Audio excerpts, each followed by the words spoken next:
Welcome to Another Triathlon Podcast, the podcast that brings the electrifying world of triathlons right into your headphones.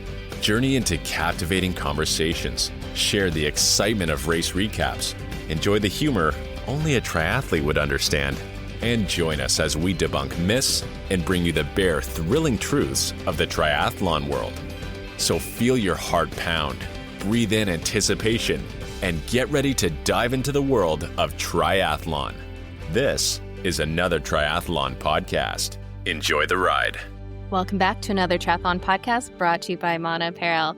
As always, we're going to dive into some of the results from the weekend with the T100 in London. Had some epic racing on the women's side and a wicked comeback on the men's, and we will dive into all of that. And then stay tuned. We also have an interview with Race Ranger to hear all about what's going on with the release of data, what we had at Challenge Rock, and kind of what their goals are in the future. And are we going to see it in age group racing?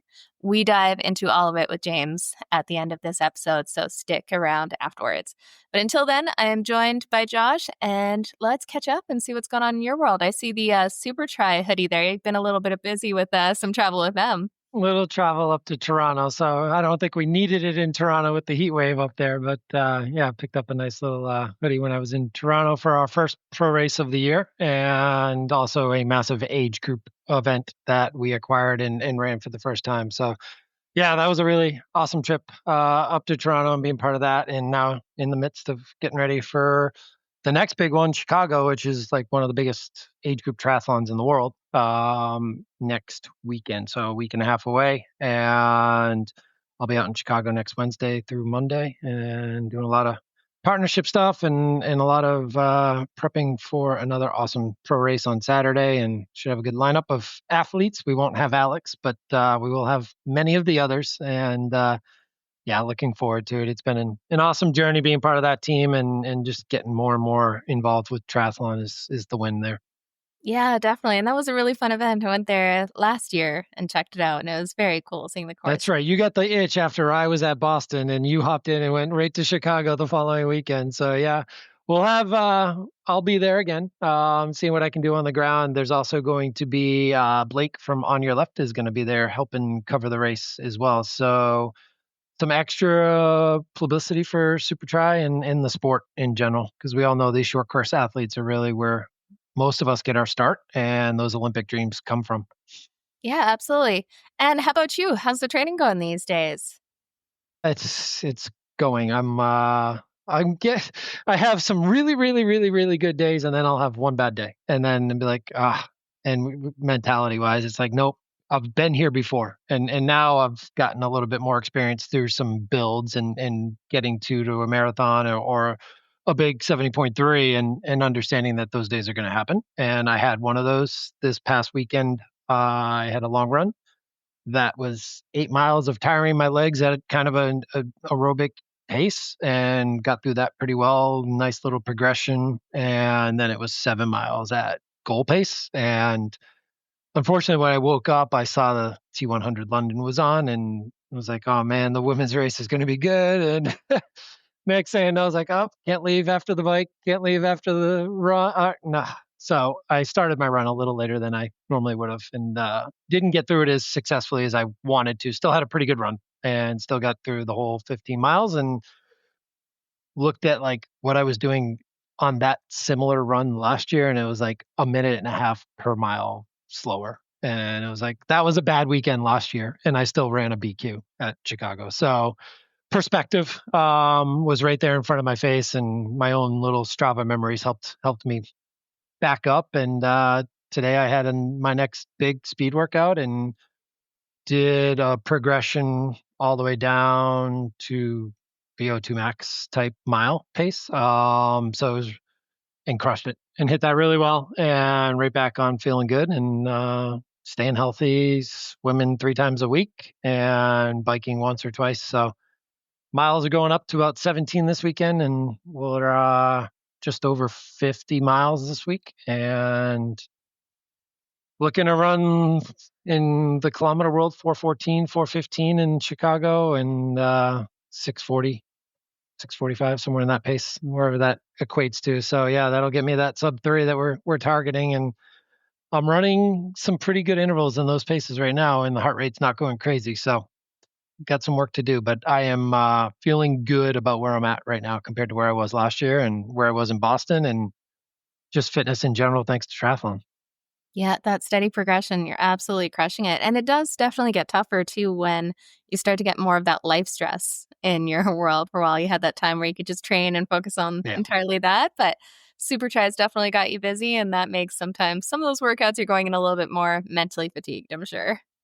A little bit, and I'm already starting to figure out how I'm going to figure out a long run during this Chicago trip, because it's early mornings already with when you're at triathlon race events. We all know that. So I'll figure out a way to get 18, 19, 20 miles in, whatever it may be that weekend. Some way or another. Maybe it'll be a Thursday night run or a Friday night run or something like that. So we'll adjust and do what I need to, but yeah, just trying to get the rest too. The rest and the eating and the calories, just keeping a good track of everything and making sure I'm recovered. And one of the things my coach has asked me to do with this block, with the amount of volume that we're putting in, is trying to get the workouts done earlier, and really ideally having everything finished by 6 o'clock, by 5 o'clock, whatever. So if I can, up early before work, getting works done. And then really the latest workouts I do are the swims, because I have to get to the pool, and usually that's after work. And right now the run's the priority. So like if I have a run, well, I just ran 16 days in a row too. So I'm going to be on a 21-day run streak at the end of this week. So Yeah. like a low days, 3 to 4 miles, somewhere in there. But we're getting it in, and the body's responding. So instead of 2 a days, we're just kind of doing every day. And yeah, if I have a run, which I've had most days, that's priority number one. Get that done first, and then get to the pool at 5:30, 6 o'clock at night, and swim if I need to. So yeah, the swimming's been really helpful, and got a couple open water swims when I was in New York last week, which was really nice. And very few on the bike. And it's like, man, if I wanted to hop into a triathlon right now, I don't know how good I'd do on the bike, but um, I've been looking at maybe a December 70.3. I don't know. There's an Indian Wells, and there's a 70.3 Florida. We'll see. Fair enough. I want to keep that AWA status up. That's why I like those age group points. Like they look good right now for the first time in my career. So it's like one more race at the end of the year, you know? You'd be in there. Yeah, and I think that's something that people either don't realize or haven't clicked into is the later you train at night, that actually can have a significant impact on your sleep. So cortisol levels rise, body temperature rises, and that makes it harder for your body to kind of calm down and get into that REM sleep to really get the quality you need. So you might be tired after a hard workout at night. You might fall asleep easier, but oftentimes your heart rate's going to be elevated, cortisol's elevated. You're not getting that same recovery time compared to getting workouts done earlier in the day. Have you noticed kind of an effect on your recovery or how you feel the next day? It's interesting. I think there's a number of factors, like you said, that go into it, with like now a lot more work stress and things there. It certainly has allowed me to have more energy throughout the day and not have to rally to get a workout done. I know that. And I definitely feel good early in the morning, whereas opposed to like after a night workout at 11 o'clock at night or whatever, and going to bed at 1:30 and getting up at 8, like I would just be tired and then having to like grab some caffeine and get going again. But those days are less and less. I think for me, it was more about their circadian rhythm and like making sure everything was the same. So even if I was going to bed late or working out late, I was still getting the recovery I needed sleep wise. But like you said, it's still not good because there's not enough time for the body to calm down before you go to sleep. So it's definitely going to help, and it is. And I'm just changing that whole circadian rhythm a couple hours earlier and getting to bed earlier. And that's another bigger factor that we're trying to do. Obviously, with I'm not going to lose time on my work sleep. Like my sleep numbers are going up because I am prioritizing getting to bed earlier. Um, so I definitely think it's a huge factor in this block, especially with the number of hours of running that I'm doing. training hours are down. So in the triathlon world, I was 15 to 20 hours a week, and now I'm like a 10-hour week's a long, big week. A lot more training stress when you're doing mostly running compared When to you're running, yeah. training. Yeah. So I'm not worried about the Strava score going like this, or the Training Peak score not going up anymore, because I just don't have that volume, and a lot of that stuff's based on that. I just know where I'm at fitness wise and heart rate wise, and I get on and I'm running paces that I could like run below threshold, and now it's like, okay, you're actually not pushing hard enough, and this is now your slow pace. I actually dropped a little 20-something-year-old on our long run on Saturday too, so that also made me feel good. Who had just been at altitude in Park City for a while, and came down. He's like, "All right, maybe I did too many slow long runs, and I'm not ready for the speed that you just put on me." So that felt pretty good too.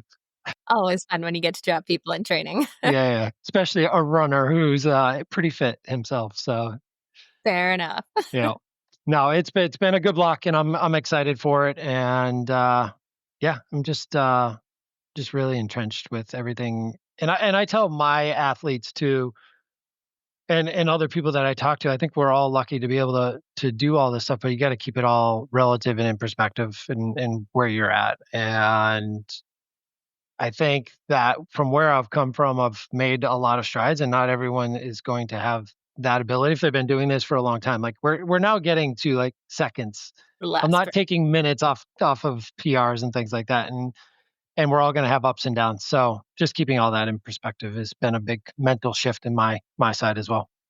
Absolutely. Well, it sounds like you're on a good path and getting ready to crush your next marathon here. Be great to I see am, but progress. I'm not training as many hours as you are right now, because that's you're in the different world. Like I'm getting out of the triathlon world for the year, and you're going into the dregs of all of the high volume training. Yeah, training had been a little bit up and down the last little while, ironically, with some triathlon training travel. Some triathlon racing and training caused me to do less triathlon training.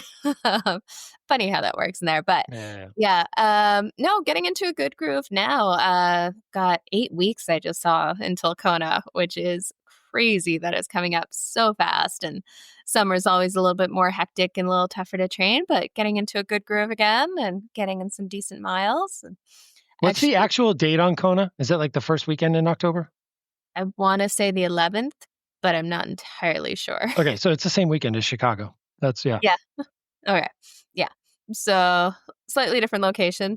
Yeah. I hope Chicago's not as hot as Kona. I will not be running sub 3 if Chicago's as hot as Kona.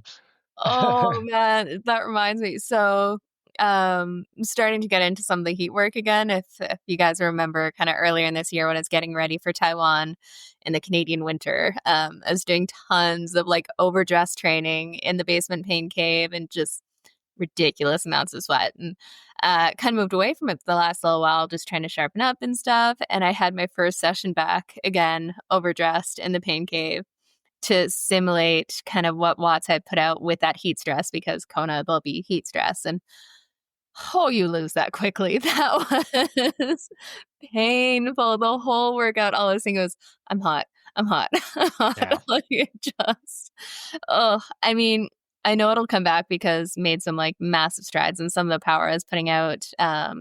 With like this time, I just had a short sleeve jersey and a long sleeve jersey. I was putting out higher power with that, and then like a fleece over top kind of thing when I really got into heat training. So gonna be getting back into that to get some of that back. Not only the heat adaptation, but it's shown a lot of benefits that are pretty similar to altitude at the same time too, just with red blood cell creation and just being able to shuttle oxygen more efficiently to your working muscles. So increasing blood plasma volume, all that fun stuff, which will definitely help when it comes to trying to race in the heat of Kona again. It's Yeah. so true, because I mean, if you remember, that was that kick in the butt that I got in January when I went to Puerto Rico for 5 days. And Yeah. it was just like all of a sudden I like started shedding weight and being healthier and able to train more, and that was all heat training. It's very similar to the altitude training these days. Yeah, it absolutely makes a difference in there. So I'll get back in that. But I am stoked because I have been spoiled this summer for like Mauna meetups and stuff between the Boulder camp and then we all raced in Maine, but I'm headed to the Mauna Elite Camp on Thursday, so in a couple days here. So stoked. We have, if you don't know, we've got our age group team that everyone is welcome to. And actually, applications are going to be opening up in just over 2 weeks for next year's team. So you're hearing it here first. Get ready for that. We've got some pretty incredible sponsor discounts, and we're going to be doing a massive triathlon giveaway to celebrate the team opening up again. So go check out Mauna Apparel on Instagram, and you'll be in the know for when that happens. But we've also got the elite team that kind of selects people who are regularly on the Ironman podiums and stuff. And we're going to be doing a camp this weekend down in San Diego. Apparently, there's a big kind of training complex down there. So we'll all be staying in the training complex. And thankfully, it's all inclusive. So all the food we could need at any time, which is one of the biggest things. If you're looking at doing big training camps with a lot of volume, access to food without having to cook is like one of the biggest determiners of success during that. So that could be the biggest part of the bill if you didn't have it covered. Seriously. We got in trouble at our Airbnb at the Boulder camp. So we had 9 of us in this Airbnb. And it said like up to 12 people and stuff, but it's 9 of us training solidly. It was all the coaches and kind of organizers and stuff, right? So the amount of food we went through was absolutely insane. But that also means the amount of garbage that we went through, from like the wrappers from all of our nutrition and all everything there. Yeah, the Airbnb host was not happy about the amount of trash afterwards. Like, this, you must have had a party or something. It's like, no, we just eat a lot when we're training like this. I felt bad in Oregon when I left 24 empty water bottles it's like in the recycle bin in my room, but there were 24 that I went through in one 5-day period. Thank God for Walmart delivery. That's what we had, all of the sparkling water cans. Yeah. Yeah, so it's a lot of fun when you do have that access to food, and then just a bunch of athletes who are out there crushing it and want to get in some solid training.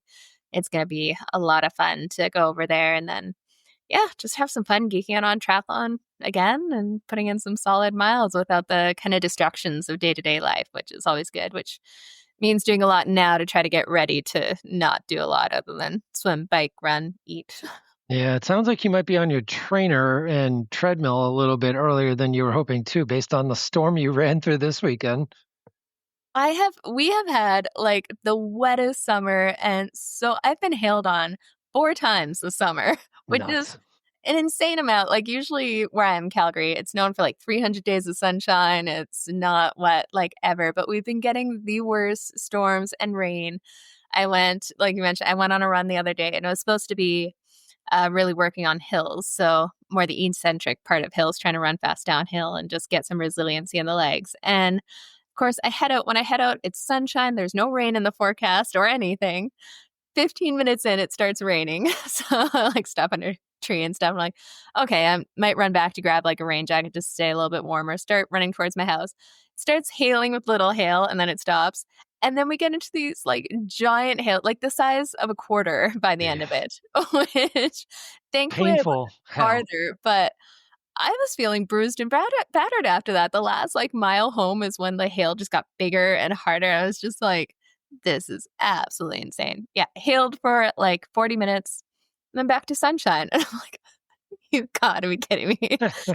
All day. And right when I head out for this is when Mother Nature just decides to unleash the hail. So finish that one on the treadmill. I wanted to get outside today, but we're in the midst of a heat wave, and I was like, I did not get up early enough this morning before meetings and everything. And right now, this week's like crazy busy with Chicago, and I was like, you know what? I'd rather get it done earlier. So I took my lunch hour and hopped on the treadmill and was done in 50 minutes. So I was like, as opposed to driving 15, 20 minutes to the track, stretching, warming up, and like that's a 2-hour round trip for a 50-minute workout. Yeah. No, it makes a difference. Sometimes you just need to get it done. Well, let's jump in. There was some wicked racing going on this weekend. It was really fun to watch, even though it meant you had to do your long run a little bit later and deal with some more heat. The women's race was definitely here for the women's race to watch. You did not want to miss out on that one. So do you want to give us an idea of what happened over in the women's race at T100 in London? Yeah, no surprise. We had the usuals on the swim with Lucy Charles-Barclay with the fastest swim of the day, and wetsuit swim as well. And the water miraculously passed all the tests that it needed to pass for World Triathlon, and everyone was able to swim. But yeah, Lucy Charles-Barclay with the early lead in a decent pack, not too far off of her, which she's starting to get used to having people on her feet now. Yeah.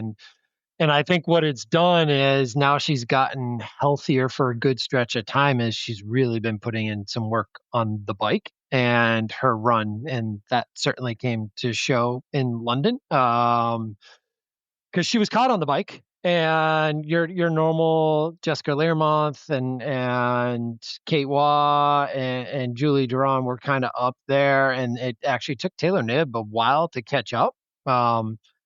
She had another one of her standard Taylor Knibb transitions where she like walked up the stairs that everyone else ran up and out of the Put her swim, socks and she on, just like get ready to took go. her time, and I think she's starting to realize she might have to work on her transitions because these ladies aren't getting easy to catch on the bike anymore. And especially if like Jessica Learmonth gets her run fixed a little bit and adds a few more paces, like if she enhances her run at all, like she's a big threat in this distance, and because she's definitely up there with the bikers. But we all forgot how good Lucy Charles is when she's healthy. And she was caught on the bike. She took turns with Taylor up front. There were three of them for a while, and then it was Taylor and Lucy. And Lucy actually put in a surge late in the bike to come into T2 in the lead. And okay, well, you still got Kate Waugh and Taylor Knibb that probably will run her down based on what we've seen in the last year or so,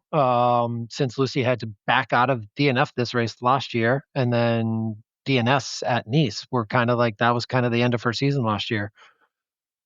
Since then, she's had some pretty good performances, so I think we got to start believing in Lucy heading into Kona this year after this race, because she was passed by Taylor Knibb and Kate Waugh on the run and had moved to third for a little bit, and then Taylor started to drop, so she moved back into second, and Kate Waugh was looking like she was going to run away with it, but then all of a sudden it got to like 45 seconds, 40 seconds out, and it didn't go any further than that. And slowly but surely, Lucy started to pull her back in, and really neat to see a really good race close to the end. Like most of these T100 races have been decided pretty early on in the run, and this one you couldn't leave. Like is Kate going to turn it back on, because we know she's capable of it.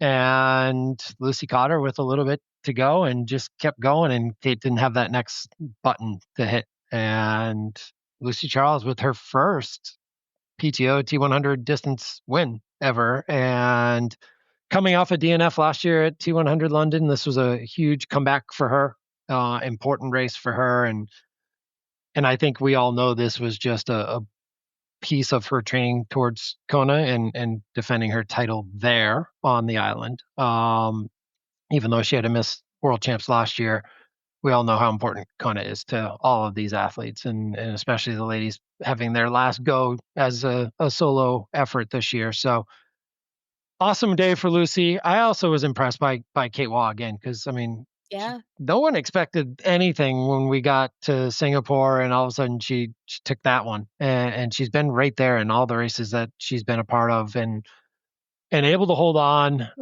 and race with some of the best athletes in the world. And it'll be interesting to see Taylor Knibb and how the rest of her season goes, because third place on the run and getting dropped and not being able to pull away on the bike, it's like, okay, well, this is a different course. A lot of these people lost nutrition early. Like Jess Learmonth lost bottles right away. Georgia Taylor Brown lost bottles right away. Like even like I think it was like her entire cage fell off. It looked like Sheared right off. Yeah. the bottles were still in it. And it was like, oh man, and we know how much we put in at that long of a ride. You've got 2 or 3 bottles with a ton of carbs and a ton of sodium on a hot day like that. And to lose that within the first 5-10K of a bike ride is going to impact the rest of your day. And then unfortunately for GTB, it was a nasty flat tire that got her late in the race as well. So she didn't really have a chance, and was still able to pull into the top rankings there. But Ash Gental, another lackluster performance. Again, kind of middle of the pack, top 10 performance for her, but nothing, never a threat. Julie Duran was really never a threat, even though she was kind of running through the field. That top 3 was really decided early on, but we had a race, and that was really neat to see. Yeah, I think that's the first time that we've actually seen in the women's race, like 3 women battling it out head to head on the run, right? Like you mentioned. They were literally neck to neck. I mean, they were right next to each other. It was so good to actually see that and just see how much this level has risen. So last year, we're almost like, these T100 races are getting boring because Taylor Knabb will go off the front. She'll win by 5-6 minutes and no one actually competes with her. And it's definitely shown how the level can rise when someone is a standout like that. And we're seeing that come through now. And especially with Kate Woff, like I think a lot of people kind of wondered, was Singapore a one-off because the heat conditions were so insane, and she is wicked in the heat. I've seen her race in Thailand a few times and stuff, and she's showing, no, she's just that good at this distance. This is definitely a good distance for her. She's one of the ones that isn't bouncing back and forth with other leagues as well. She's pretty locked in on the T100, right? It's a big check bonus when you finally get paid at the end of the year that she's going after. And I think she's pretty locked in on that, and currently sits in second place behind Julie Duran, and she's only got 3 races to account for too. So I think Julie's got 4. Kind of a lackluster performance by Julie Duran, but at the same time, you got to remember she's coming off an Ironman and getting her spot to Kona as well. So how dialed in was she? Probably not so much. It was sad to see Holly Lawrence have to DNF at this one, but she had a tough day. There were a lot of tough days. Megan McDonald got kicked on the swim. Like, I mean, she DNF coming out of the swim. I saw her out and I was like, did something happen on the bike again? Like, and they were all joking around about her rolling her ankle on the tape before. But no, she got kicked hard enough to dislocate her shoulder in the swim. Insane. That just, like, that is a nightmare situation, being in the water, dislocated shoulder. She like popped it back in, like calls for someone to pick her up. Like, but it was they lived up to the hype. It was a great race on the female side. I was definitely found myself more interested in seeing what was going on in the female race, because I kind of figured if Hayden Wilde had a good swim, that race was over. And sure enough, as I left to go do my run, Hayden Wilde had come out of the water and had a pretty good swim. Now, here's my one gripe, and I know some other podcasts have covered it, but not as much as I would like to, because I felt like they really dropped the ball. And we all talk about how awesome the coverage is of the T100, but I felt like they really dropped the ball in the split screen capabilities when the women's race was ending, and you had no clue what was happening on the most exciting part of the men's race, which is the beginning of the bike and people jockeying for positions, and we had no clue. Like, how far back is Sam Long? Is he, like, how far back is Hayden Wilde? Is he making room? Like, that's a huge part of the race, and you have the capabilities of showing both. And yeah, I think they haven't quite figured that timing out right either, because we had in Vancouver, we missed some moves on the men's side during the run, during the final closing. And we're watching, the women on the bike kind of thing. So they haven't quite figured out that timing, and they tried the men first last time, I believe, the women first this time. They just need to figure out that timing so that the exciting parts of one race should be during like the middle of the bike for the other race kind of deal. Not when these big moves are happening, or when, like I said at the beginning, when they're coming out of the water, jockeying for positions. We want to know where people are, because we definitely miss some things in both situations there. Yeah, absolutely. But the 2 separate races is almost too much, because by the time you get to the back half of the second race, whether it's men's or women's, the commentators are tired, the age groupers have kind of tuned out. So I do think it is good to run the race. The overlapping. Yeah. You just have to figure out that timing so that you have, because you have a good idea where the exciting parts are in a triathlon, right? Unless you have like some crazy change ups in the middle. This was a bit of an anomaly because we actually had lots going on during the run with 3 women out there. But even still, like, you have to be ready for that though. Like, you want to have a run battle at the end of either race, whichever one is first. So you have to plan for that. And it's almost like they're so used to Taylor Knabb running away with it, or somebody running away with it. Just, Other than San Francisco last year, there really hasn't been a like to the wire type race. And I guess we had a little bit of one in Dubai last year with the men, but they're just not used to it. So it's almost like, have they not planned for it? But you Yeah. have to be.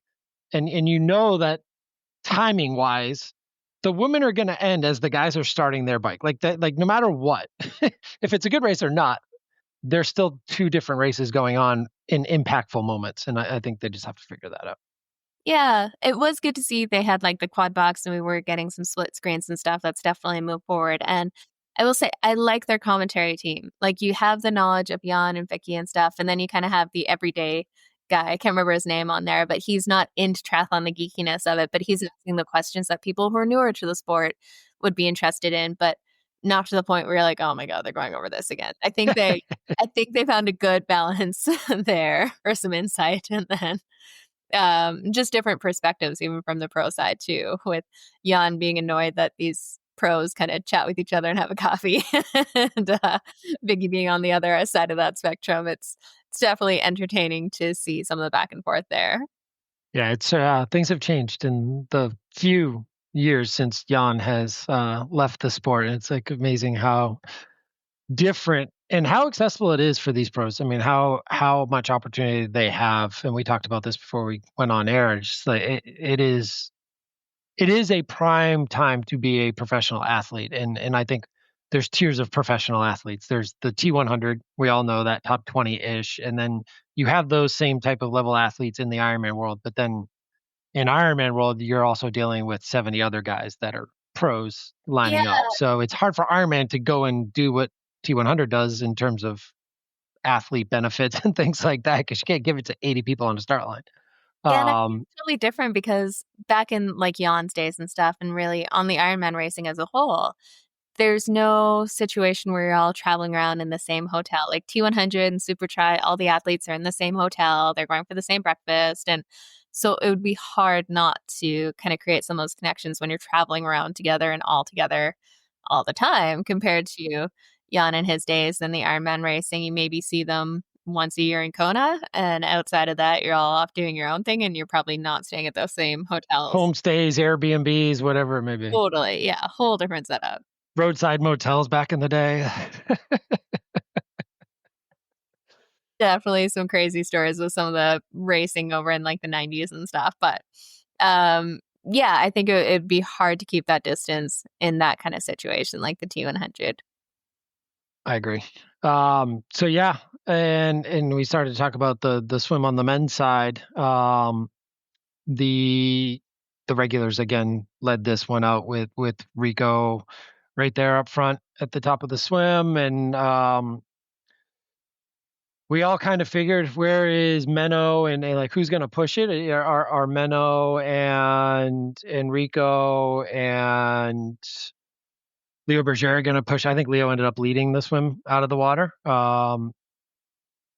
And we all hope and condolences. I mean, I hope that Leo gets through the health scare that he's going through right now. Yeah, if people haven't heard, do you want to let them know kind of what's going on with him? Because people got some, or gave him some flack about not having a great performance until I think a lot of us found out afterwards what was going on. Yeah, so it sounds like Leo's found some issues that he's been dealing with on a benign tumor. I'm not positive exactly. I don't know if you have a little bit more information than I do, but it sounds like he's got a little bit of a health scare that he's dealing with, and he's racing through, and could have easily said, no, I'm not racing, and just kind of gone off and gotten fully healthy again and gone through all the treatments he needs to go through. Yeah, I think it was on his sciatic. I heard his sciatic nerve. I haven't confirmed in there, but yeah, just causing lots of injury issues over the years when you don't know that you have something like that, putting pressure on that nerve and wondering why you're kind of losing strength or feeling pain there. So it definitely, God, can't imagine that time between finding you have a tumor and then finding out if it's benign or not. Trying to prep for a race in that time would be brutal, but at least now he knows what the issue is. At some point, he'll likely have to take some downtime to have it taken care of there. But man, that's got to be tough to race with, and kudos just for getting through the race with that. Yeah, I agree. And he still does what he does and goes hard when he's on a start line. And right from the gun, there's so many good swimmers in this field now. So you figure somebody like a Hayden Wilde coming back from a broken scapula and multiple ribs and all that, who hasn't swam a lot, was going to struggle to hold on to this type of a elite swim field. And you had the Jamie Riddles of the world in this race too, who unfortunately had to DNF as well. And sounds like he had a pretty bad day and doesn't know what happened. But Menno had a great swim. Rico had a great swim. And there's Hayden less than a minute down out of the water. And you're like, okay, well, we know he's been biking and running. This is probably going to be a good race for him. But Sam Long was down and never really worked his way back through again. And wetsuit swim, and it's just like it's getting hard to watch. Yet he still runs himself up to 10th, 11th, 12th, wherever he ended up finishing 9th, I guess. That's what I said. He was only just under 2 minutes down, which we've seen some much bigger. So he's not making the room up on the bike like he had in the past. I think that's the difference. And that's the thing. Like, and that's where you watch like that beginning of that bike that I talk about on the TV coverage. Like, you start to watch that Sam Long watch needs to be on. Like, we don't need that anymore, though. Like, every race he's been in down out of the water, he's actually usually losing time on the bike. And whereas before it was like he would get it within a minute or two by T2, and then he would run himself up to the podium. Now he's actually losing time on the bike, and he's not coming in with the top bike splits. And I think it was Leo with the top swim, Rico with the top bike just around 2 hours, and then Yella had the top run. And by the way, Lucy Charles-Barclay had the fastest run split of the day too. I don't think anyone have ever called that. Like, it's incredible and scary for Kona. Fastest swim, fastest run. But yeah, and not unexpected to see Yella have, and Yella was moving, but Yella did not have the bike that he expected to have. Hayden just kind of rode right through the field. And came up on Rico, got into T2 first, and Hayden caught him pretty quickly and was just gone. And there was no chance. And Rico kind of kept dropping. Mika Newt again right there. And solid race, swim, bike, and run. And to come into second and a field like that, and like I still feel like nobody's talking about Mika Newt. Like, no, they really aren't. And that's 3 good races in a row. Yeah. Like, he's not the winner. He's not in the front the whole time, but he's just consistently showing up and getting He's up. the Kyle Smith from last year. 100%. Yeah, that's exactly it. But he's just always right there. And then he comes up to that finish line, hair flowing, and just like see-through suit, whatever else. I did good again. Suit choices. Hair is on point. Yeah. Always. No Martin Van Riel, and there's actually some new news on Martin at this race. Kyle Smith, DNF. So some stuff going on there with Kyle that he's got to get figured out. Martin Van Riel just announced shortly before we came on to do this podcast that he had rolled his ankle a few weeks ago and hasn't run in almost 4 weeks. So he's been swimming and biking and trying to get that out. He was saying he was having some mental health issues and then rolled his ankle. So it was like, it's been like 6-7 weeks that he's been kind of down.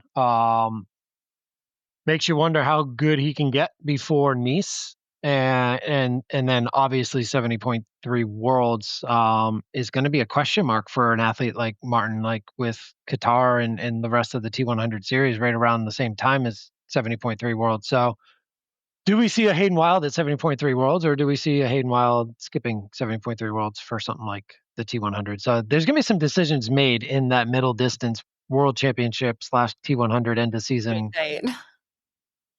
Christian Blumenfeld, does he get a wild card invitation to T100 and skip 70.3 Worlds, or does he want to go for both titles? Well, he turned down their contract, so as of right now, he's person non grata with that. Yeah, that is true, but I think we all know the T100 would bend some rules for that man to come.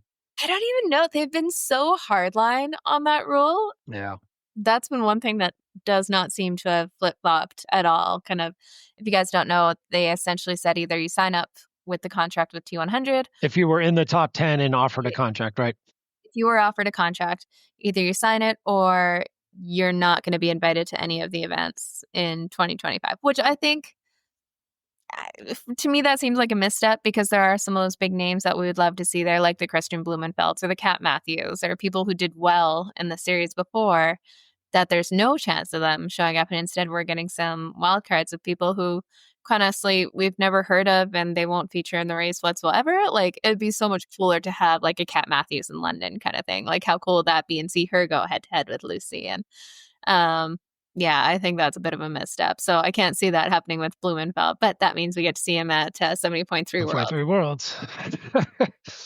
It's we are in championship season, so you'll start to hear a lot of us, a lot of talk about it, and all fast. Yeah, it is. So this weekend we have the last qualifications for Nice and Kona, right? And it's also a carryover week. It's also the first week of Ironman age group races for 2026.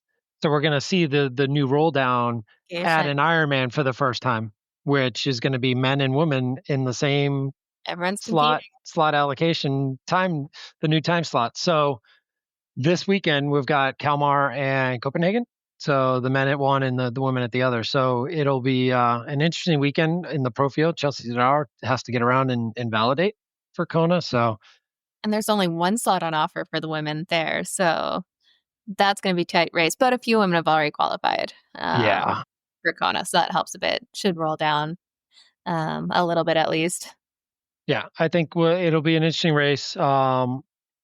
Again, we've said it about Chelsea before. She seems like she's healthy and ready to go, but she's had a good 70.3 race this year, but she really hasn't done much at the full distance. So we'll see how she gets around.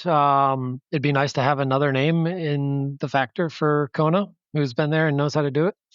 Yeah, we're looking at that. Like, we could have some big names at the front with now Lucy Charles-Barclay coming back in storming form with T100, which doesn't sound like that was her goal race whatsoever. It's just one step along the way to Kona. So that is scary with her outrunning everyone. And then we know we'll have Laura Phillip and Kat Matthews dialed in, ready to go to take it on. And if we can add Chelsea Sodaro ready and fit and ready to fire, that could be some absolutely epic racing on the Big Island. And you get somebody like Julie Duran, like who had a really good Ironman distance. Like, okay, so she didn't show at T100 London, but if she's focused on Kona and shocking the world, like Chelsea did a few years ago, okay.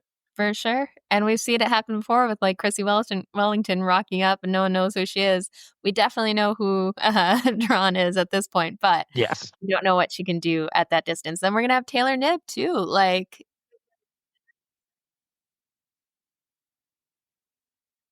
and that's, of course, I think London, that was fairly technical with the turns and stuff. And we know she's been working on bike handling skills and stuff, but Kona is not technical. It is head down, bum up, just go hard in a straight line, which we know she absolutely excels at. So she'll have more than enough time to put the socks on in T1 and make up some time on the bike. Well, and I think we had a little bit of a hint from Pat Lemieux based on his location in their episode this week after London. He was out in Silverstone.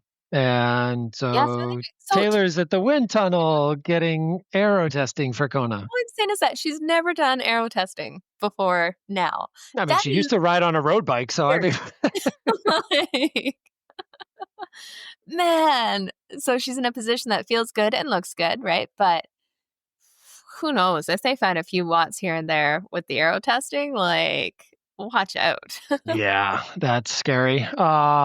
And it's interesting because her bike has not been as a differential, like it hasn't been a differentiator like it has been recently. So in the past, that was where we knew she be able to hold on the run, and now the bike isn't getting her to where she needs to be. But I think the main focus has been Kona again. Like these ladies are all locked in on Kona. They all Sam Long made a ton of money on T100 this year. He literally stole money from them. Like he's just showing up and picking up the numbers. Yeah, picking up the numbers and hoping to have a good day at Nice, and he'll go back into Ironman next year would be my guess. But we'll see. They got another baby on the way, so maybe he needs to take another contract. Yeah, definitely. He's got to get into the top 10 though. I think right now he's only in 12th. That's the thing. Will he even make it there? I don't know. I can't see. It seems like it was a good challenge to kind of push himself to try to get faster at this, but it has not been successful. And you got to think at some point he's going to be making better money between sponsor bonuses and prize money and stuff going to the Ironman. Winning 570.3s every year. Totally. Yeah, that's exactly it. And just that's got to be tough on the head and the ego, like going into these things, being used to showing up to a 70.3 and being in the running for the win to, again, trying to maybe make it into the top 10, being miles behind everyone. Being the fan favorite laughing stock that everyone's cheering for to hope you get to the top 10 or 5. Yeah, that's a hard position to be in. Yeah. But like you said, we are heading into championship series racing this next little while with a whole lot of it going on this year. We are not going to be short of triathlon entertainment. And there's definitely some big names coming up and going to make it for some interesting racing. But for now, I think we'll call it a day, but stay tuned. We are going to pop in the interview with Race Ranger here to hear all about their plans going forward. And will we see something like an age group competitive field that has Race Ranger and what their plans are for the future? Until then, thanks so much, Josh, for joining me. Have a good one, guys.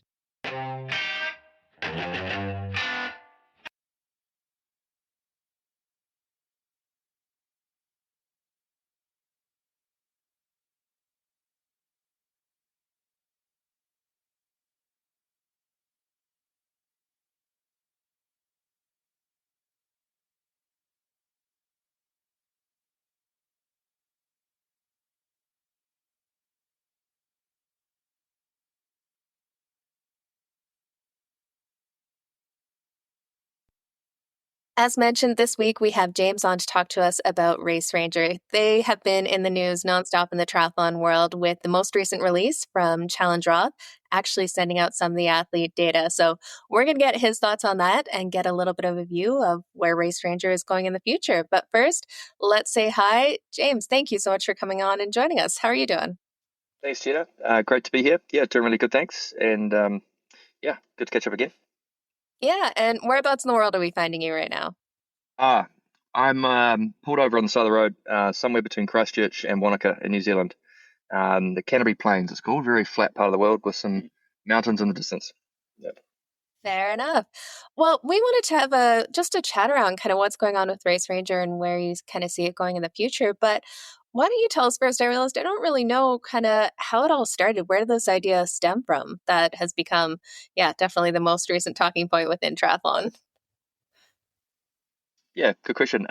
So going back a pretty long way now, I was a sort of a ITU level triathlete, pro triathlete, racing for New Zealand, trying to go to the Olympics and represent New Zealand, that sort of thing. Got fairly close, got to sort of around 30th in the world average. It was sort of where I'd be, and my best result was like 15th in a World Series race, Madrid, in the era of the Brownlees, Gomez, and Frodeno. So sort of one of the A little bit of make up the numbers, shall we say, amongst the superheroes of our time. But finished up that in 2012 and was sort of figuring out what I was going to do with my life. And I actually spent some time seriously thinking about what I would do. And I'd actually met Felix from Roth, who you had on the other week, at a race, one of their races, when they were just starting to expand the Challenge Family Series. And I met Felix at this race, and I was like, oh man, this guy's awesome. I've got to try and work for him. This would be great. I can combine my love for triathlon and knowledge of the sport with my other sort of what I'd done at uni was international business and sort of operating in different markets and going places. So I thought, I can help him maybe create a job for myself, helping him find new locations for races and negotiating how to set those up. I thought this was a great idea. So I did a bunch of research of sort of the size of the sport and went through pages and pages of Ironman results and made a nice big spreadsheet of how the sport was growing and how many people were doing it. That eventually didn't actually come to anything with Challenge. Tried there, but I at the same time I ended up getting a job at my sponsor, Specialized. At the time Specialized, who I then worked for about 11 years in the end. But in the background, I had this idea of, hey, wow, there's quite a big sport here, and there's a lot of people doing triathlon, more than I'd probably seen as a pro athlete, what I was exposed to. And at the same time, my co-founder, Dylan McNeese, good friend of mine, we were sort of bouncing ideas with each other. And he was doing non-drafting racing in the US when the Olympic distance thing was still a thing and just getting into long distance. And just kept complaining about how annoying this drafting thing was. And obviously I knew what drafting was from being a junior and racing non-draft races at that point. And I did a few, after I realized I wasn't going to make it to London Games, I did a season of long distance, middle distance racing and that sort of thing. And I was experiencing the same problems. And we just sort of decided, like, look, someone's going to attack this with technology at some point. Let's have a go. We know triathlon pretty well, and we have a pretty good understanding of the problem. We're not engineers at all, so we're going to figure a lot of things out and get a lot of help along the way. But that's where it sort of started. That was back in 2013, but we didn't really find a solution for quite a long time, and we didn't, it wasn't something we dive into full time straight away until really it was about 2017 when we came across technology that looked like it would solve the core problem potentially, and then took it to some clever engineers, and the rest is sort of how we got to here. It's a long time ago now, eight years ago, but it's been a good journey. Yeah, that's fantastic. And we've heard a lot of talk of Race Ranger and hear the name coming up, but I don't know if all age groupers can understand exactly how it works or what it does. Can you give us kind of a quick rundown of what devices are stuck where and how it actually judges some of that distance? Yeah, so right now, what you'll see on the pros bikes is two devices on their bike, one on the front fork on the side of the fork, and one on the back of their bike, just like a bike light, where you normally put your race number. And how it works is basically it measures the distance between the bikes out in the course and gives you as an athlete a visual guide as to how close you are to the rider directly in front of you. So it's only looking at one rider. So if there are two riders in front of you, the closest one is the one whose lights that relate to you. And it basically gives you two warning zones. So two lights that are a solid color that don't flash. There's 3 meters of orange and 2 meters of blue. So 5 meters of like a buffer zone that, hey, you're getting close. If you back out of that, it turns off, and that's all no problem. If you go forward from the blue, it goes to a flashing red light. And we've seen a bit of this going on TV. And that basically means you're in the draft zone. And if you're following the rules, you must now complete a pass. So move forward and complete a pass. And that's basically what it is right now. And the officials out on course now have a way to, see those lights as well. And they can, they don't have to guess. No one's guessing. Previously, we had an athlete would be riding along and guessing what that distance was. They might think they're safe. Referee comes along, makes a guess themselves as well. And then they potentially, people get penalties. No one agrees with the penalties. And no one really knows what the distance actually is. And it's quite hard to judge when, we've seen how hard it is to get, motorbikes up and around riders consistently to view this kind of thing. And it's all dynamic and moving, and there's lots going on all the time. So we're basically trying to give an objective way to cut out the guessing. Objective, subjective, not enough sleep. One of those two, whichever one.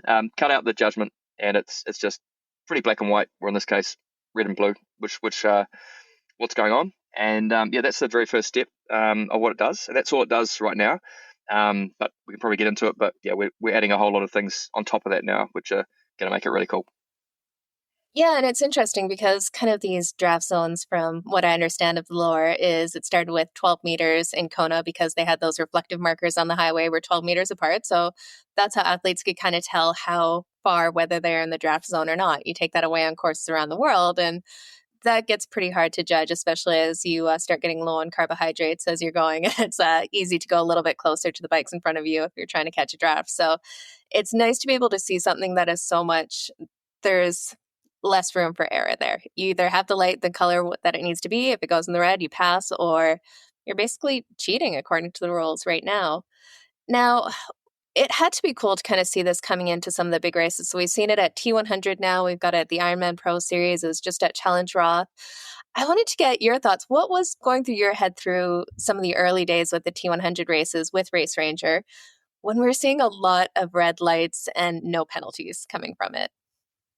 Yeah, I guess I don't want to comment too much on whether it was there was a lot of drafting going on or not, but I think it was frustrating that the perception was that it wasn't being policed that well, and that's sort of always at the moment is our bit of a weakness in that we still rely on the referees. We're only as good as a referee what that where they're able to get on the course to see things. If they can't see the lights right now, there's no consequences for going into the red. And if people are going into the red and the referee sees it and they're not calling it, then that also kind of calls the whole system into question a little bit as well. So I would love to see, obviously, it'd be great to have a universal draft distance that all the events can kind of agree around. I don't think that should be too hard, really, to come to a number. And then, some firm guidelines and rules around how that should be policed. So is it going to be that as soon as you go into the red, whatever the circumstances, you must go forward? Or is it going to be, hey, and if we can see a reason, a vague reason why, we'll probably let you off, and then you go to another race and they're policing it the other way. We don't want that. We want some consistency around the way it's been policed. It wasn't. It was great to see it all working for me. Really, like at that point, we were still ironing out some bugs last year, and we'd go from race to race, sort of crossing the fingers that everything was going to work perfectly, and just getting feedback from the athletes after the race, and that was super helpful. There were times when people said, "Hey, it was great," but then there was this one time it did this thing, and that allowed us to sort of drill into what they were seeing, because we're obviously recording data on them, but we can't get out to see every single light the whole time and tell if it did handle overtake correctly, that sort of thing. So, last year was pretty frantic from race to race, just making sure that everything was good. And then, if we found a bug, it was sort of like, oh shit, we got to fix it by next week. And then similar thing the next week. But by the second half of the season, we were sort of more under control. And definitely this season, it's been a lot smoother sailing. Remember last year we had three races. Eventually we couldn't complete. We had Oceanside at the start of the year, where basically that was our first race. We tried to use a new set of hardware and couldn't get it to work in time, so had to pull out of that one. San Francisco, we had a shipping problem. The gear didn't get there in time and couldn't deliver there. And then London, actually the one that's on this weekend, there was a clash with the local 5G network with the channel that we were using on our radios, which we hadn't encountered before. So we haven't had any of those touch wood so far this year. We've had 100% success at races in terms of getting it out there and completing. It's been a bit more quieter this year, and I've been able to stay back in New Zealand a lot more and be close to the engineering of all the new things. That's why I'm in the car, because I'm sort of driving in between where I live and where the engineers work. So, yeah. Gotcha. Yeah, so it sounds like for all the races before, obviously Race Ranger was always recording the data, but that's something that we never got to see or really got into any insight afterwards. And it was really cool this year to see Challenge Roth kind of making the call in the athlete briefing right before the race. Like we were talking with Felix about, Sam Laidlow just said, well, why don't we put this out here? Like, I want to know what's going on in there. So for the first time, Race Ranger and Challenge Roth released all of that drafting data. Definitely had some interesting insights. But what was your first thought when kind of they came to you and said, we're going to put all this information out? Because obviously there had to be some thought about how the information was relayed and released. What were your first thoughts? Well, the first thing was, I just said I'm having a nice quiet time at home in New Zealand, and I've got other people working for me at these races. When I woke up on a Saturday morning here in New Zealand to 5 missed calls from Felix and about 6 or 7 WhatsApp messages, I was like, oh shit, what has happened? I've got to sort some drama out here. But basically, he said, we had a quick chat. This is before the race, after the briefing. He says, do you think we can do this? I said, yeah, if you want to. It's up to you. It's your data. It's your race.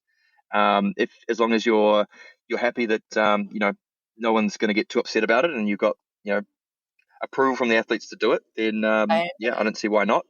We can definitely filter things out if they need to, it's eventually what we did. So we can produce that report fairly quickly. Reality is actually we can do it while the run is happening at most races, but we took some time with this one. So basically we just sent a pretty raw spit out an Excel of what you've seen in that Roth report, but I'm just sending that basically to the organisers pretty quickly after the race. Sometimes it takes a couple of days depending on how quickly we get all the units back. It can be pretty fast. And I got that ready, I guess, the week after, and they have obviously a lot of pack down after the race, and then they have the entries for the following year open, so that's a big focus for them. And then we sort of dealt with it after that and made sure it was all done correctly. So took our time to present it in a way that we thought people would be able to digest. And I think the response has been pretty cool. To be honest, our whole this hasn't been on our roadmap at all to release the data, and we didn't. I mean, it's great that it's come out and it's been a great talking point, but our focus is pretty firmly on getting all the units connected to the internet, so that this drafting data that you're seeing now in this report is actually being fed to the referees live in the race. So it's not just something that we can all sit around and have that's interesting looking into the data afterwards. We might still have that, but actually making it useful so that the referees can use it in the race and they don't have to actually see those lights. They can be out of eyesight of what's going on, but they can then have this data and then, okay, let's see, such and such an athlete has been in the red zone for 2 minutes of illegal time in the last 10 minutes. They're now positioned 400 meters up the road from us. Let's go and have a look at what's going on and probably just give the athlete a penalty, that sort of situation. So I think that'll be a lot more effective in actually cutting down the drafting, because the athletes won't know when that referee is watching them. Could be at any time. You might show up as one of the worst offenders and you might be within range of them going and seeing you. So that's what we're really focused on. So this data announcement sort of, it wasn't really on our big scheme and plan, but it's cool to show off what we are able to gather and the kind of things that will, instead of just one summary report, will soon be, once a second positioning information, creating a model of the whole race and who's drafting at what times and where everyone is on the course, which is going to be pretty cool. That is really cool, especially because, a lot of these athletes, they've been in these long distance races, and sometimes it's easy to tell if a moto is coming up on you, and there could be that reaction. I don't know why they don't use electric ones, but yeah. There we go. That's what we need. So that's very cool that there could be a situation where the refs will actually get this data real time and start to see who kind of the worst offenders are, so that they can keep a closer eye on them and see, because we definitely saw from those numbers there were a few athletes that spent a lot of time in zones that they shouldn't be. And the refs, in some cases, they were farther back in the field, so the refs just weren't around there. They were closer to the front of the race. Have you talked with any of these race organizers about doing something like that? Are they open to having that real-time refereeing and data, off the data? Once we get that going, it's every race that we operate at will have that. I've just bought 8 tablets that we are taking to Europe next month for some testing at races, which will be mounted on the back of motorbike drivers for the officials to use. So it's coming. This is not like a cool pipe dream that's a nice idea, one day we'll do it. I mean, we have been talking about it for a while, but it's literally coming pretty quick. So now. That is very cool. That would be neat to see, just to be able to have that offsite and just give a little bit more insight into what's going on into the race too for the refs, so that they know who to kind of watch out for. And with this too, I hear there's a few more capabilities coming down the line that could make it a lot more useful for something like age group racing. I've heard rumors of GPS tracking, and this is something that could be used to kind of not replace, but enhance the Ironman tracker, so that we actually know where athletes are in the field of play. Yeah, exactly. Big topic there. So obviously we just talked about adding an internet connection from each unit. So we've got a SIM card on each unit, and we'll have a demo of that this month now, August, coming up, where we'll do a race with the units on and be able to see all the moving dots through the course and get a whole lot of data about each athlete. And then we'll add to that some of the drafting information and start feeding that to the referees. But yeah, with that whole connection, it opens up a lot of possibilities to go to bigger scale of age group, really. The first obvious thing is every unit can become a live tracker, which can give better, more frequent updates to the spectator app, which is a big thing, I think. A lot of people get into the sport by supporting someone else and following someone on that tracker for most of the day often, and then they get the bug, and that's how they come into the sport. And if we improve that experience and you make it a lot more engaging, that's only going to be good for that pipeline of people coming in. So that's something that we see being pretty available very soon. I guess onto the whole age group topic and how the heck's that going to work? You say race ranger for age groupers, and people, their eyes kind of glaze over and they're like, cool story. You're gonna, have you seen the packs out there? Definitely, this is something that we've been focused on since way back 2014, and thinking it through, how will it actually work? And so the way I see it working is, obviously you can't have these big packs with everyone lighting up like a Christmas tree, flashing red. It's just, what's the point? It's not really adding anything to the situation. So how we see it working is, having athletes, you have a spectrum of athletes out there, and it's people like yourself who it's a big part of your life and you're very competitive.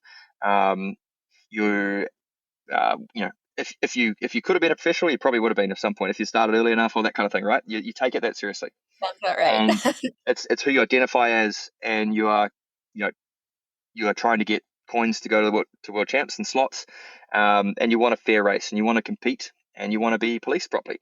You're probably the people who talk about, maybe we should do drug testing for age groupers, that sort of thing. And it probably pisses you off when you get in one of these races and you are swallowed up into a pack, or you see a pack going the other direction with your competitors in it, and you don't. Yeah, I'm a slow swimmer, really so I just see the other way. Yeah, you probably don't really know who the people you're racing against are, because you're just sort of all one big rolling mixed up group. And we think that you probably would love to race in the way that the pros race currently, a bit more spaced out, and the people in front of you are ahead of you, and the people behind you are behind you, and you're trying to beat them to the finish line. And whether that means that we need to go back to like a gun start and then start a rolling start to separate sort of competitive athletes from more general participant type athletes, I don't really know the answer to that, but I think definitely there could be a category for these competitive athletes separated from the general participation group.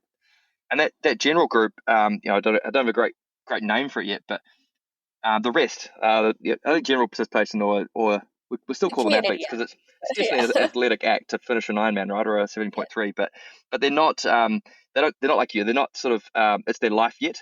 They are maybe trying it for the first time. They are maybe ticking off a fitness goal they've had for a long time. They might not intend to keep doing it afterwards, but hopefully we can give them such a great experience that they keep coming back and stay in the sport. But they're really there to achieve something, to have fun, and to a big part is just to stay safe. We want these people to get around cleanly and safely, and they might not even know what drafting is until they hear about it at the briefing, and it's not something that's a big focus for them.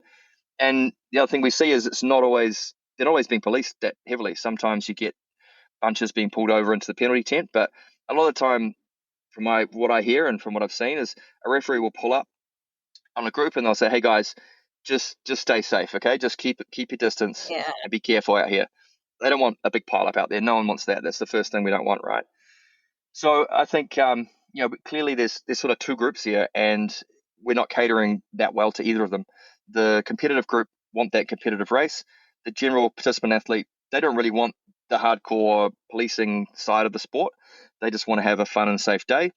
And it can be a bit of a barrier to these people as well. It's quite intimidating when you rock up in transition. It's all dark. You've never done anything like this before. There are people like you with chiseled bodies and expensive bikes walking around, disc wheels whizzing, and you're not. It's like, what have I got myself into here? And that can be quite a challenge to people. So if we can cater to both groups in some way, that'd be great.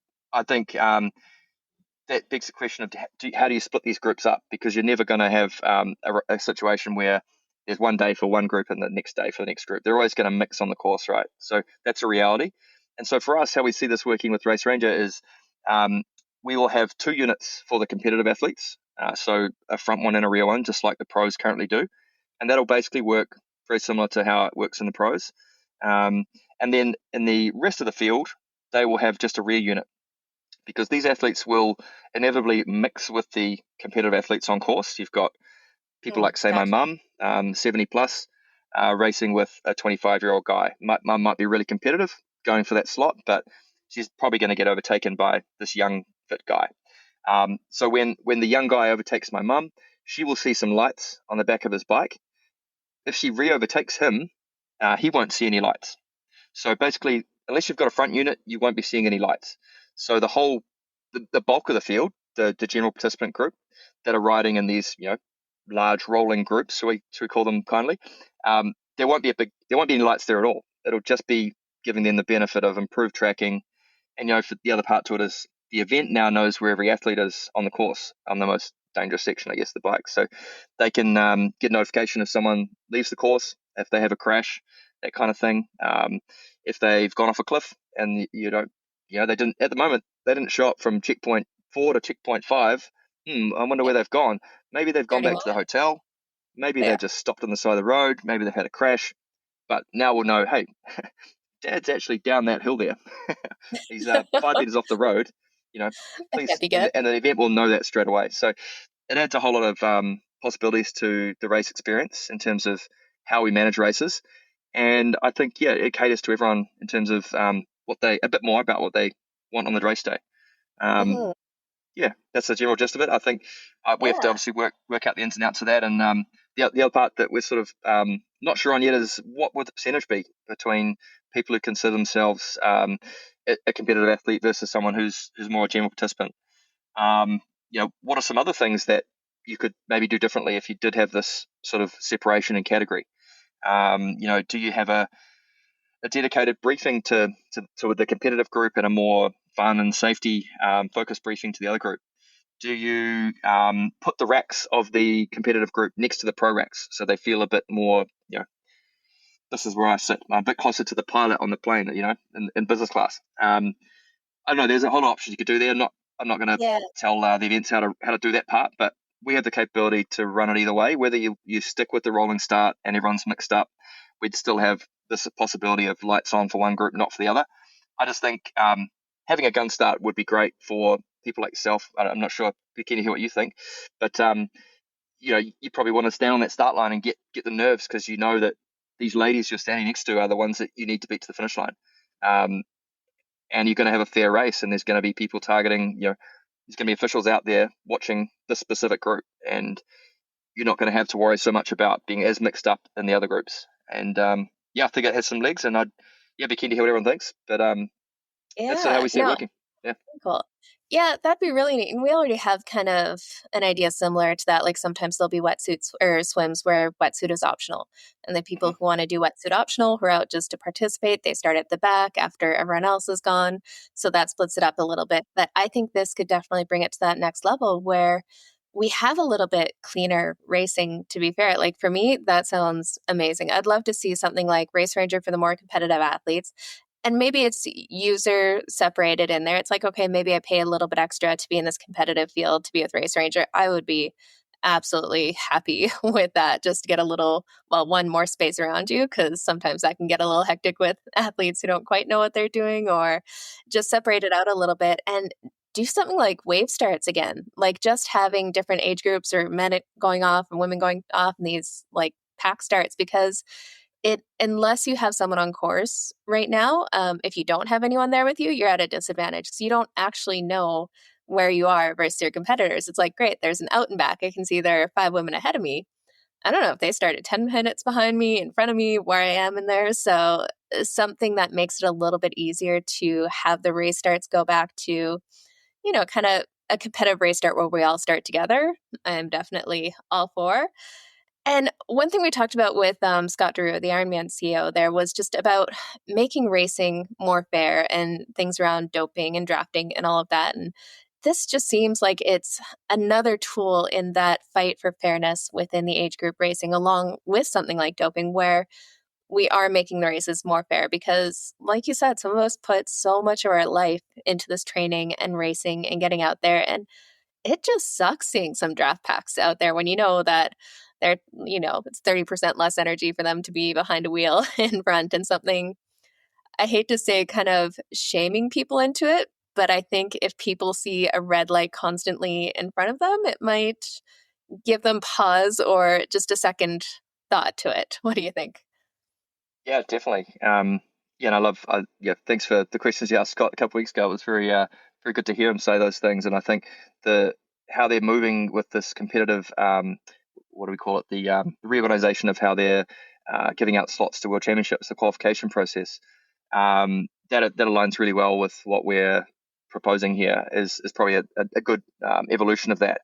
Is making sure that the people who deserve to go and be at that World Championship are the ones who deserve to be there, and finding that in the most fair way. And that's, as he said, that's a really important thing for the sport as a whole, to show that it's a fair process.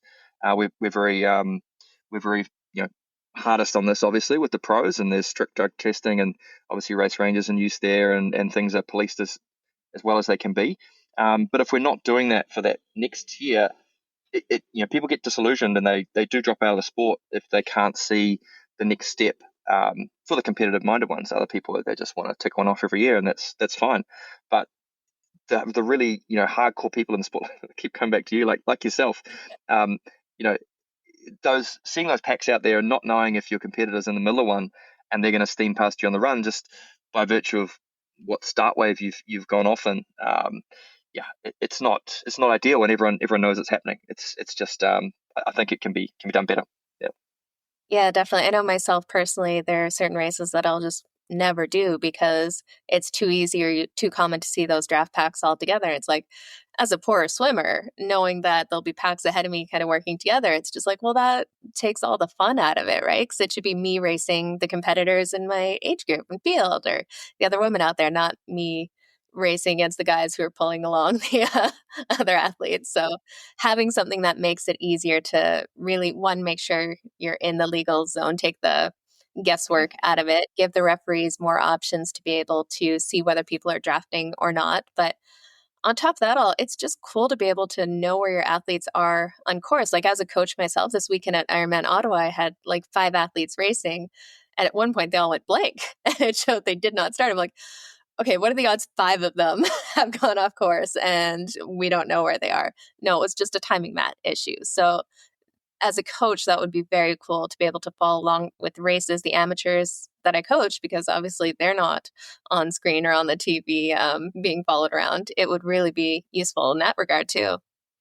Yeah, I think you touched on a good point. There's like an evolution of this, and I'm not I don't know if Little Race Ranger's got enough resources to also build this, but imagine a world where you have a virtual representation of the course, like you have, say, on Ruby, and you're able to now position every athlete in real time on the course. And so as a spectator, instead of seeing the splits and the order of the athletes, you could actually say, I want to follow Jenna's race. And it then shows you Jenna's avatar as you ride around the course. And you're going over the top of a hill, and every time you pass someone, that person shows up as another avatar, and you overtake them. And you have more of an engaging experience. Yeah, I think that'd be really cool. And then, I mentioned Ruby, but you extend that to actually using Ruby at home on the bike. So you could, I can't make it to Ottawa. I'm in Christchurch, New Zealand, but I want to race and see how I do in my age group. And so you could take all the data. You could log in, maybe buy a pass for that race. Log in and take all the data from the athletes actually on the course is being fed into the platform, and you can race as if you're there, but you're actually on the other side of the world. And that could be something you do live, or it could be something you do later as a replay. And I think that's things that could probably head that way some point soon. And anything's possible, right? But I think elevating the whole experience of watching a race and what we can now do after the race to keep people more engaged is only going to be great for the sport. So that is very cool. Now, outside of obviously Challenge Roth has said they're going to continue to release the data from Race Ranger, have you had any of those conversations with the other kind of race organizers, if that's something that they're looking to do? Just loosely, I think it's up to them to decide what they're going to do, and they'll let me know, I guess. But I'm not exactly sure what's going to happen this weekend for T100. But yeah, if they want to exclude, happy to do that. I mean, it's always, there's two sides to it, I guess, in the decision. One side is it's great to release it and tell everyone it's going to be released, because it adds that another level of accountability that they're going to be careful about. It's not just something that the organizer gets this file afterwards and goes, oh damn, we should have got that person. We'll make sure we watch them closer next time, but or have a chat to them. The other side to it is, if we don't share that data and those events and referees and officials do keep it sort of more in-house, it could be something they do use in future to build up a profile for people and sort of do target the ones who are known from the data to have pushed the rules more than others in the past. I think I'm probably now, after the whole experience in the last couple of weeks, I'm probably more in the camp of it is good to release it, because I think the education for the athletes who are doing it, of seeing it, is probably going to be better than hoping that the referees go and catch them and give them a penalty. Because right now, I probably shouldn't share exactly what it is, but people contacted me and they were like, not necessarily the highest numbers, right? People contacted me and said, how is it possible that can you explain this to me? How did I earn this much drafting illegal time, they felt like they were doing what everyone else is doing. And now this is the first time they've seen this, right? So Realize it's they're not. it's eye-opening for them. And they're like, and someone, I know one athlete did actually post about this. Hey, wow, I never knew this was how I was racing. I'm going to have to change my behavior in future, kind of thing. So there's real benefit in that, I think. And I hope it doesn't work the other way and that some athletes think, oh, now I should draft some more. But I think showing people that, okay, on the whole, it's basically looks pretty clean. And then for the few athletes that had higher numbers, that's something that they now see and obviously probably don't want to have happen again. And will probably adjust their behavior for the next race. So I'm probably leaning that way now, but I can also see the benefit of kind of keeping it under wraps and only using it as a way to know what's going on and then targeting people. Yeah, you know what? I think it's, like you said, from that information side, it's so huge because a lot of times where sports get into issues with something like doping is when people start to assume that everybody is doing it. So the only way they're going to be successful is if they do it too. And it seems like that has some parallels to the drafting side of it. If they're contacting you afterwards and saying, oh, I thought I was just doing what everyone else was doing, and then they can see the actual data of, well, no, these people are running a much more fair race. They're just that fit on the bike kind of thing. So I think that kind of openness is really good to dissuade some of those thoughts and just have a cleaner race overall. I think it should be necessary for the races. And it sounds like talking to Belinda and stuff that the numbers or the draft time significantly dropped from last year compared to this year because the athletes knew that this data was going to be released. So they started to play within the lines a little bit more. Yeah, I'd like to think so. I think it was a fairly modest drop, I think 5 to 10% between the two categories.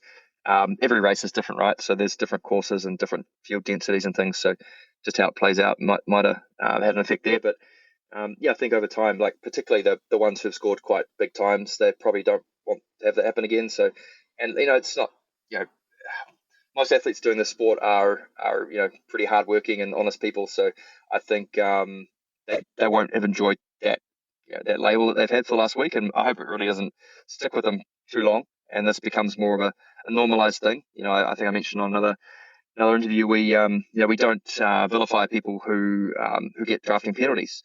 It's not like we don't put them on the same step as a doper, so it shouldn't it shouldn't stick with them too much. And I think provided they race again next year and we release the data again next year or at other events, and we see an improvement in their behavior, then I think we should not ride them too hard. No, absolutely. Now, before we go here, what is one thing that you're just really excited about with Race Ranger and kind of the future it has? I guess all the things I've talked about, but one thing I've sort of left out is an app, I guess, that ties it all together. That's really exciting at the moment. So we did a little announcement. Actually, it went out the day before Felix's big Roth announcement, so it got a bit lost in the news that week. But basically, with World Triathlon, we've been working on an app for triathlon officiating. So there are, through this process of developing Race Ranger, the on-bike stuff, we've sort of obviously spent a lot of time at events and with officials and tried to understand how they operate and seen a lot of room for improvement, basically just by applying some pretty simple technology. They are using radios, they're using pens and pads, and they're using a WhatsApp group where people are posting photos at dinner. No, that's fascinating. You know what? That's very cool to see, especially we've seen this resurgence in triathlon participation, and now there's a lot more money in the sport for professional athletes with these different avenues. So that piece of it, the back end, the referees, to see that is becoming more professional or has the potential there is definitely exciting for the direction of the sport, because that's what we want to see. We want to see a sport that to the outside public, to the outside viewer who's just looking into it, looks professional, looks polished, and is exciting to watch. And it sounds like you're creating a number of tools that will help that come to fruition as the sport continues to grow.